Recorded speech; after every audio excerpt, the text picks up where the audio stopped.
బాపట్ల జిల్లా క్రాప PSCS chairman గా కోగంటి హరిప్రసాద్ ప్రమాణ స్వీకారం చేశారు. సహకార సంఘం నియమ నిబంధనలకు కట్టుబడి ఉంటానని, సహకార సంఘం అభివృద్ధికి కృషి చేస్తానని ప్రమాణం చేసి బాధ్యతలు తీసుకున్నారు.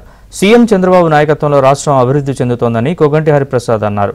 తనపై నమ్మకంతో ఇచ్చిన గురుతర బాధ్యతను సమర్థవంతంగా నిర్వహిస్తానన్నారు. ఈ కార్యక్రమంలో టీడీపీ ఎమ్మెల్యే నక్క ఆనందబాబు పాల్గొన్నారు.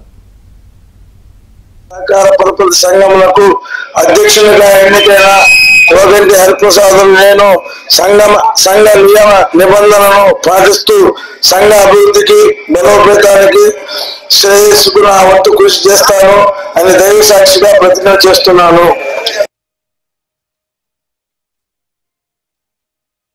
సహకార పరపతి సంఘములకు అధ్యక్షునిగా ఎన్నికైన కోగంటి హరిప్రసాద్ నేను సంఘ నియమ నిబంధనలను పాటిస్తూ సంఘ అభివృద్ధికి బలోపేతానికి శ్రేయస్సుకు నా వంతు కృషి చేస్తాను అని దైవ సాక్షిగా ప్రతిజ్ఞ చేస్తున్నాను.